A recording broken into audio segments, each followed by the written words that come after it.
మనిషికే కాదు, మానవ శరీరం ధరించిన భగవంతుడి కూడా కష్టాలు తప్పలేదు.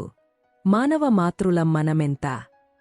కొన్ని సందర్భాల్లో కొందరికి రెండో అవకాశం ఇవ్వడమంటే మన మూర్ఖత్వమే.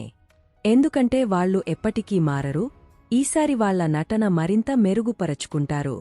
వెనక్కి వెళ్లి ఉపయోగం లేదు అని గ్రహించినప్పుడు మాత్రమే మనిషి ఏదైనా భరించడానికి సిద్ధపడతాడు.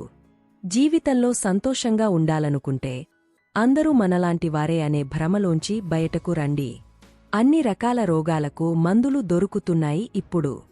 కాని పక్కోడు బాగుపడితే చూసి తట్టుకోలేని అసూయకు మాత్రం మందులు దొరకడం లేదు. జీవితంలో అత్యంత శక్తివంతమైనది మన ఆలోచన. దానికి దేనినైనా మార్చగలిగే సామర్థ్యముంటుంది. మనిషికి సగం జీవితం అయిపోయిన తర్వాతే జీవితం విలువ ఏంటనేది తెలుస్తుంది. ఎదిగిన స్థాయి గొప్పది అయ్యి ఉండొచ్చు, కాని నడిచిన దారి మరచిపోకూడదు.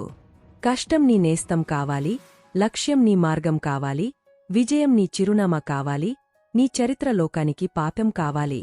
చేసిన పని పాడైపోతే మరలా దానిని సరిచేసుకోవచ్చు.